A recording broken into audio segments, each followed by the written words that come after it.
¿Qué tal, amigas y amigos? Es un gusto estar con ustedes en esta primera emisión del programa Poder Ciudadano, que como su nombre lo indica, es el poder que tiene la ciudadanía para expresarse libremente ante las autoridades y para ser protegida. También tendremos con nosotros una entrevista con el doctor Jorge Cázares Ocampo, quien nos recibió en su casa, y presentaremos un desayuno que tuvimos con el gran analista político, don Manuel Levy Pesa.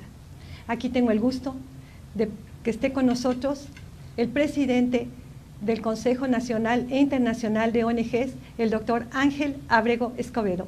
Doctor, un gusto que esté aquí con nosotros. Es un gusto, Cristi, ¿cómo estás? Y desde luego a todo el auditorio que hoy nos escucha y nos ve por este canal. Desde luego es un honor siempre estar con la ciudadanía. Sí, doctor, quería yo hacerle algunas preguntas para que nuestro auditorio pueda saber qué son, cómo define usted las ONGs.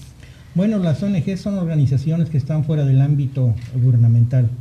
Dentro de las organizaciones que están fuera del ámbito gubernamental están las de asistenciales, están las organizaciones de cultura y desde luego pueden estar las CCA, las SADCB, todas son organizaciones que están fuera del ámbito gubernamental. Doctor, ¿cuáles son los objetivos de la organización? Bueno, el objetivo principal de nuestra organización pues es integrar a más organizaciones, desde luego de ciudadanos, para hacer acciones ciudadanas, desde luego hacer propuestas a los tres órdenes del gobierno y desde luego incidir en la toma de decisiones. Yo creo que en un gobierno debe de haber ese contrapeso de la ciudadanía, claro, para que haya una estabilidad política. ¿Cuántos estados están integrados a nivel nacional en las ONGs? Bueno, tenemos ya varios estados, está Tamaulipas, Querétaro, Puebla, Veracruz, Guerrero, Baja California Sur y desde luego el Distrito Federal. Estos estados tienen cada uno sus organizaciones y nosotros los estamos orientando para que también vayan integrando más organizaciones a este consejo.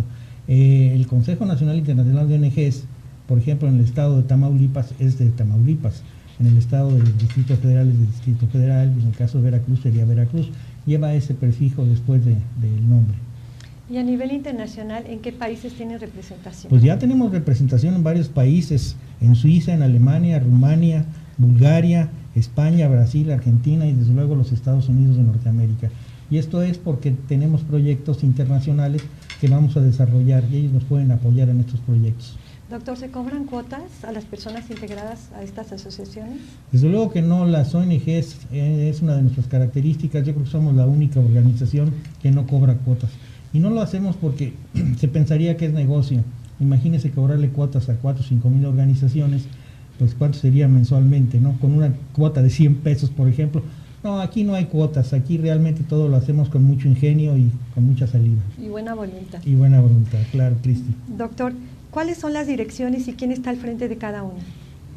Bueno, nuestro consejo directivo está integrado por, desde luego, un presidente, que soy yo, tiene 6 vicepresidentes, tiene una secretaria general, tiene un tesorero y tiene 20 direcciones. Me gustaría mencionarlas. Mira, tenemos al licenciado Jaime Roberto Gómez García, que es vicepresidente, el licenciado Alejandro Smith Vázquez, vicepresidente, que ahora actualmente es el presidente de la Barra de Abogados, la profesora Lucrecia Villegas Torras, vicepresidente también, el arquitecto Gustavo Trevillo Castellanos, él está a cargo de, también es vicepresidente, la ciudadana Lorena Ábrego Valdés es vicepresidente, desde luego está el contador público José de Jesús García Prado, que es vicepresidente, está el arquitecto Aurelio Delgadillo, que es tesorero, la doctora María del Rocío Duque Barrón, que es secretaria general, la doctora Rocío Cázares Campos, que es la presidenta del Consejo de Honor y Justicia, el licenciado Guillermo Dorin Agurto, que es el coordinador interinstitucional. Él se encarga de coordinar todas las instituciones en el trabajo ciudadano que venimos haciendo. Está el licenciado Jaime Roberto Gómez García, que es el de vinculación y planeación estratégica. Él se encarga de ver la programación en cada una de las direcciones. Las direcciones son 20 y tenemos a la de participación ciudadana, que está el ingeniero Jorge Jara Sánchez, En comunicación social está el periodista Juan Piña. En derechos humanos está el licenciado Francisco Ayala Vázquez. Él siempre ha estado en derechos humanos, es jubilado y actualmente es consejero de derechos humanos. En ecología y medio ambiente está el arquitecto Aarón González Vázquez. En marco normativo está el licenciado Alejandro Smith Vázquez. En asuntos educativos está la profesora Lucrecia Villegas Torres. En seguridad y prevención tenemos al comandante Juan Piña García. Tenemos en desarrollo arquitectónico y obras al arquitecto Eduardo Osorio Noyola. En salud pública el doctor Francisco Magdaleno Vega, que es muy conocido aquí en el estado. En transparencia el licenciado Roberto Rubén Ochoa. En asuntos internacionales precisamente está Héctor Muñoz Ledo y Lazo de la Vega, que nos está apoyando en todo lo que es internacional. En equidad de género está la doctora Rosario Cázares. En prevención y adicciones Sergio López y López, que es una gente muy prominente aquí en el estado en esa área. En vinculación con universidades está la licenciada Amada Paredones López, que también es muy conocida. En turismo está el arquitecto Gustavo Trevillo Castellanos. En inteligencia el licenciado Eduardo Bay Betanzos. En inteligencia esta dirección se encarga de estar investigando todo lo que sucede a nivel político en el estado y a nivel nacional desde luego. En vinculación empresarial está el licenciado Humberto Paladinos, que fue presidente de Canacintra. Y en relaciones públicas tenemos a TIC, la licenciada Cristina Diego Hernández. Sí, doctor, ¿la organización tiene alguna tendencia partidista? No, desde luego que no, porque dentro de la organización pues, hay priistas, panistas, perredistas, hay de todo, ¿no? Toda nuestra organización es en ese sentido es apartidista. ¿Y me podría usted mencionar las acciones más importantes de las ONGs? Bueno, son muchísimas, no alcanzaría el programa para mencionártelas, se mencionan las más recientes. En la legislatura pasada logramos aprobar el Consejo Ciudadano de la Auditoría Superior del Congreso del Estado. Esta auditoría este consejo que se aprobó este año se logró que ya se pusiera en marcha, que ya se convocara, se nos dieron nombramientos. Creo que ese es uno de nuestros logros. Y el Consejo de Participación Ciudadana, que desde el año 2000 estamos trabajando con él, la legislatura pasada lo aprobó y esta legislatura ahora ya no lo quiere aprobar porque por órdenes del Ejecutivo, porque no le conviene que haya revocación de mandato. Entonces, en ese sentido, tanto nuestra organización como otras organizaciones, como el Consejo Coordinador Empresarial, ya hemos interpuesto amparos para frenar esto y lograr que ese consejo se apruebe como debe ser. Doctor, ¿tienen ustedes representantes o consejeros en entidades gubernamentales? Sí, desde luego sí, en todas las entidades, no en todas, pero sí en la mayoría, en turismo, en ZAPAC, en diferentes. Tenemos consejeros participando precisamente para que hagan propuestas y además tenemos información de todo lo que está sucediendo a nivel de los 3 órdenes del gobierno. ¿Cómo difunden ustedes sus actividades? Bueno, tenemos una base de datos de 16,000 correos ya, más de 16,000, y tenemos también ya una red armada en Twitter podemos mandar hasta 5 millones de tuiteros todo lo que las ONGs requieran hacer. Y finalmente, ¿cuántas organizaciones representan ustedes? Bueno, en el estado de Morelos andamos alrededor de 4,000 y a nivel nacional 1,800. Estas organizaciones que te comento se han hecho a través de convenios, la mayoría, el 90% son a través de convenios con diferentes organizaciones, entonces es como hemos logrado esta cantidad de organizaciones. Y esto desde luego a nuestro Consejo Nacional Internacional de ONGs nos da una fuerza política importante para ser tomados en cuenta en cualquier decisión que se hace. Muy bien, doctor, muchas gracias. Muchas gracias, Cristina, a tus órdenes, y muchas gracias a ustedes por escucharme. Sí, continuamos ahora con la entrevista con don Manuel Levy Pesa, que fue en un desayuno precisamente de las ONGs, donde nos presenta un panorama de cómo está la situación financiera nacional e internacional de México y del mundo.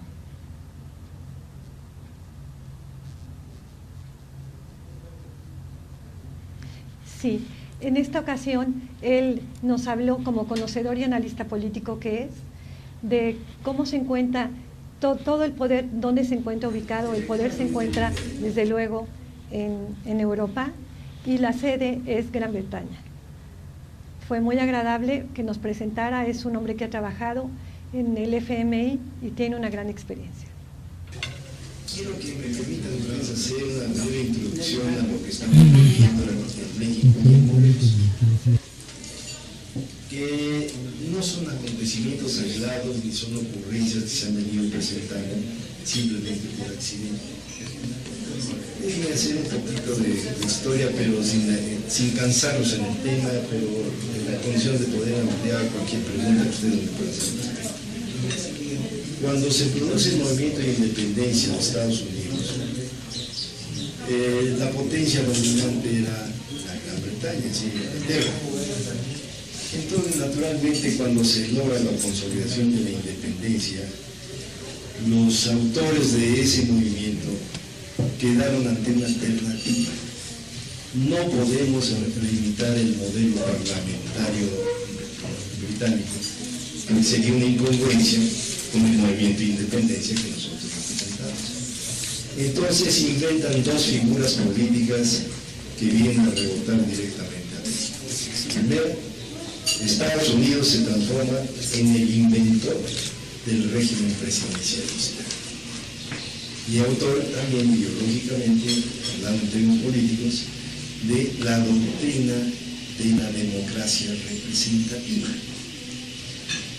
En esas dos posiciones fundamentaron las motivaciones que tenían para consolidar sus movimientos independentistas y naturalmente estaban conscientes de que no podía tener mayor arraigo la independencia de Estados Unidos si la Constitución, que para ellos era un acta de nacimiento, para nosotros es un simple accidente, tendría necesariamente que fundamentar esos valores humanos, pero orientados a una democracia representativa y a tener un régimen presidencialista. Pero a partir de ese momento surgieron unas corrientes patrocinadas por la CITI en contra de todos los movimientos democráticos que pudieran significar un triunfo y una adversidad para el control financiero de Inglaterra, que era la potencia colonial número uno. Bueno, no entro en detalles, ustedes vieron cuáles fueron las consecuencias en la Unión Soviética, con la Revolución Soviética, y ustedes vieron cuáles fueron las consecuencias hasta llegar a la Segunda Guerra Mundial, en donde los Estados Unidos, viendo que no tenían forma de competir a pesar de su gran capacidad industrial y comercial, no podían competir financieramente con la City de Londres. Entonces diseñan la creación del Fondo Monetario Internacional para controlar todas las divisas y el mercado cambiario del mundo y para tener un control de la deuda pública que en ese momento estaba totalmente absorbida y dominada por el mercado financiero. ¿Dónde está el bicameralismo y dónde está la democracia representativa en México? Y comenzaron a presionar de tal modo que se fueran modificando nuestras leyes políticas, sobre todo las que tenían ya por objeto el fortalecimiento del federalismo. Entonces, viene otro fenómeno muy curioso. México efectivamente tenía un grupo de diplomáticos de primer nivel que supieron sortear las amenazas venidas del extranjero, pero pudieron más o menos llegar a entendimientos con la Casa Blanca y con el Congreso de Estados Unidos, pero hasta la fecha no han podido contra la City de Londres, que domina el 96% de las transacciones mundiales financieras. Entonces, el otro instituto es el Fondo Monetario Internacional, que impone las reglas a México en cuanto a crédito y moneda. Y naturalmente, crédito y moneda significa política fiscal. Y al tener esa injerencia donde nosotros hemos perdido soberanía jurídica, entonces han permitido que se dé prioridad al pago de deuda y a las privatizaciones actuales, a condición de que muchas de esas deudas puedan ser canjeadas por privatizaciones, es decir, por acciones de compañías transnacionales. La más dramática que estamos viendo ahora se ha consumado con las reformas del presidente Nieto, en donde la mayor y más grave de todas las transacciones ha sido la reforma energética. Además, hay una circunstancia. Nos quitaron y le quitaron a todos los países que eran productores de oro la posibilidad de respaldar sus monedas para que tuvieran poder adquisitivo a través del oro, el respaldo del oro y la plata. México era un gran productor de oro y plata y por eso en la época del presidente Porfirio Díaz tuvimos un increíble matemático que se dedicaba a las finanzas públicas, que fue Limantour, y él logró darle un poder adquisitivo al peso mexicano, que nomás para que se den ustedes su idea, logró transformar el sistema monetario de Estados Unidos, que se regía bajo el sistema monetario de la Gran Bretaña, es decir, a través de la libra esterlina, sus múltiplos y submúltiplos. Con Limantour, la influencia de Limantour al establecer un sistema métrico decimal en el sistema monetario mexicano, los Estados Unidos vieron la oportunidad de que era otra manera de separarse de la influencia británica al aceptar el sistema decimal para su moneda, y encargaron a un grupo de alemanes que diseñaran cuál sería el nombre de la moneda norteamericana, y ese grupo de alemanes le bautizó con el dólar. Efectivamente, quiero que me permitan ustedes hacer... Y ahora les presentamos una entrevista con el paisajista morelense doctor Jorge Cázares Campos, quien nos invitó y nos permitió entrar en su hogar para presentarnos su obra y también para comentarnos cómo ha sido su vida y sus logros y sus desafíos. El maestro. El maestro, que ustedes seguramente conocen, él se puso a pintar durante muchos años la obra en 200 cajas de cerillos que todos hemos tenido en nuestras manos. Ojalá que por aquí lo recuerden y comenzamos la entrevista.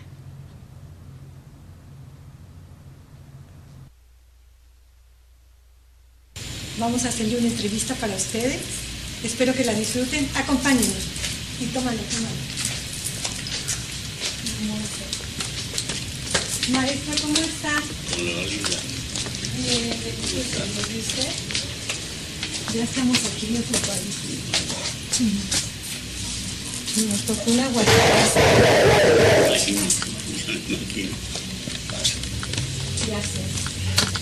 Nos encontramos aquí en la casa del maestro Jorge Cázares, el gran paisajista morelense, nacido en esta ciudad de Cuernavaca el 20 de noviembre del año 1937. Estamos aquí para platicar con él, para que nos platique de su vida, de sus sueños y de sus logros. Maestro, sabemos que usted es un hombre notable en la pintura, que ha destacado, pero ¿cómo comenzó esa historia? Desde niño, ¿quién lo impactó? ¿Cómo comenzó a pintar?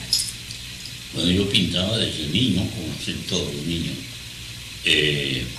con pinturas de agua, pinturas de acuarela, modelaba yo con barro, con plastilina, pero desde niño, desde que tengo memoria, 3, 5 años. ¿Recuerda su primera pintura? Pues son de esos recuerdos que se van a la basura, no tienen cuidado de conservar. Pero sí me acuerdo que era yo muy productivo, que admiraba la naturaleza de Cuernavaca y que la amé entrañablemente, como la sigo amando. Maestro, ¿cuándo empezó su amor por el paisaje? Bueno, el paisaje, le digo, nací ahí, aquí, en el paraíso que es Cuernavaca, que es Morelos. Pero en una ocasión, estando en la Ciudad de México, yo iba a visitar a mi abuela materna y yo iba en el tranvía que iba a la Villa de Guadalupe y me bajo en Bellas Artes. Me impresionaba ver la estructura del edificio y dije, ¿qué es ahí? Me dijeron, es Bellas Artes. Me bajé y me animé, me envalentoné y dije, voy a entrar. Y entré y la gran maravilla fue una bendición el haber encontrado 4 obras del maestro Velasco. El maestro Velasco me impactó de tal forma que dije, voy a ser paisajista. José María Velasco. José María Velasco, el gran genio de todos los mexicanos, el artista non, ¿verdad? El artista que yo creo que nos ha impactado a todos los mexicanos y que nos sentimos sumamente orgullosos. ¿Cómo era usted de niño? ¿Cómo era el niño Jorgito? Pues Jorge era un muchacho introvertido, un muchacho con mucha problemática, por la orfandad que teníamos. Entonces había que resolver esa problemática y me hago cargo de mis hermanos, conjuntamente con mi madre, para sacarlos adelante, para formarlos y para darles carga. ¿Cuál era su sueño desde entonces? ¿Qué quería usted ser de grande? ¿Tenía muy claro que quería ser pintor desde entonces? Claro, quería ser pintor, pero mi madre quería que fuera médico, que de hecho imposible que yo fuera médico porque hubiera dejado desprotegido a mis hermanos. Entonces me dedico a pintar y a pintar, a pintar, y bendito Dios que me dedique a pintar y que seguir pintando, porque me ha dado satisfacciones muy grandes. Sin embargo, el Señor siempre ha sido muy generoso conmigo. Cuando tengo 20 años, el rector de la Universidad del Estado, el doctor Frías, me hace el primer catedrático joven, el más joven de la universidad, y ahí me lanzo y estoy trabajando con ellos durante 20 años. No pude seguir más porque tuve que empezar a viajar fuera del país, fuera de Cuernavaca, fuera del estado. Entonces tuve que renunciar, algo que me dolió mucho, haber dejado la docencia. Maestro, tengo entendido que fue usted un maestro tan joven como sus alumnos. Tenemos la misma edad cuando empecé con ellos, pero yo tenía una formación tomada del padre Armando, don Armando Varas Caraza, un gran educador que acaba de cumplir 100 años de su nacimiento, lo celebramos hace poco, y fue un gran educador, un gran formador, y yo ya tenía carácter, tenía la suficiente capacidad como para entenderme a los jóvenes. Creo que fui un buen maestro, porque todavía me recuerdan y muchos de ellos me dicen que soy de los 3 mejores maestros que ha habido en la universidad para ellos. Maestro, también usted estuvo al cargo de sus hermanos, ¿verdad? Sí, sí. El mayor de 7 hermanos. Así es. ¿Cómo fue esa época para usted? Pues muy desgastante, pero muy enriquecedora, porque aprende uno a hacer cosas que gente común y corriente, sin tanta necesidad, sin tanta premura, sin tanto trabajo, sin tanta presión, sin tanta obligación, no lo hace. Yo estaba acostumbrado a luchar, a trabajar muy duro, eran 20 horas de trabajo bárbaro, que todavía a mi esposa le tocó, le sigue tocando, una mujer maravillosa, que aguanta mi ritmo, aguanta dejarla sola muchas horas, mucho tiempo, pero que definitivamente tiene que cumplir con esa misión que la vida le entrega a uno. Se enamoró usted a primera vista, ¿verdad? Bueno, fue el ángel que me puso Dios. Platíquenos un poquito cómo se dio esa historia de amor. Pues estábamos en la secundaria, yo me había salido, le pedí a mi madre que ya no iba a seguir estudiando en Cristóbal Colón, porque era una escuela particular, había que pagar y no había dinero para tal. Entonces era una necesidad seguir estando ahí. Nunca pedimos ninguna beca, nunca lo he pedido ni para mis hijos, para nadie. Me ha gustado ser autofinanciable, ser cuidadoso. Entonces para mí el haber seguido en Cristóbal Colón era ya un sueño, un imposible. Entonces dije, voy a meterme en una escuela oficial. Entonces entro a una escuela anexa a la universidad, precisamente dependiente de la Universidad del Estado, de donde saldré más adelante para ser catedrático. Ahí conozco, estábamos en segundo de secundaria, Linda y yo, ahí la conozco y bueno, pues no amor a primera vista, es pasión, ¿verdad? Me enloqueció ver esa mujercita, una mujer muy, muy bella, pero además muy tranquila, muy educada. Entonces, bueno, pues es el flechazo famoso. Maestro, ¿quiénes han sido sus mejores amigos? Pues he tenido tantos. Desgraciadamente no ha habido tiempo de cultivar la amistad, precisamente por el exceso de trabajo. A veces quiero volver a retomar esas amistades, pero es casi imposible. Últimamente, por mi estado de salud, que ha sido muy delicado, he tenido que tener mayor reposo y ya lo estoy haciendo. Volver a retomar esas amistades que nunca debían de haberse, no enfriado, sino olvidado un poquito, el volverlas a cultivar. Yo creo que la vida siempre tiene y da oportunidades, y da una y vuelve a dar otra, y siempre habrá oportunidades, y no hay que dejarlas así, ¿verdad? Me comentaba que también tuvo mucha amistad con el doctor Atl, con Rufino Tamayo, con Siqueiros, que perteneció a ese grupo también, y sobre todo platíquenos de algo que es muy entrañable para usted, que es la relación con el maestro Alfonso Reyes. Bueno, precisamente cuando platicaba yo con don Alfonso Reyes, salió a mí la idea de hacerme promotor cultural por ver la pobreza y por la necesidad que había de tener infraestructura cultural. Lo he logrado, hemos logrado muchos espacios en Cuernavaca básicamente, logré con don Lauro Ortega el Jardín Borda, el Teatro de la Ciudad, el Teatro Campo, después logré también con el doctor Bejarano en Cuautla unas casas de cultura, el Teatro de la Ciudad, que convirtió más adelante don Lauro en el Congreso del Estado. Hemos logrado, lo último que se ha logrado es el Museo de la Ciudad con el licenciado Jesús Giles. Antes también fue posible lograr el Palacio Municipal, que se convirtió en ello, y también el CEMA, el Centro Morelense de las Artes, que gracias a que no se hizo la expropiación que pensaba hacer don Lauro de toda esta manzana, pudimos lograr también el Centro Morelense.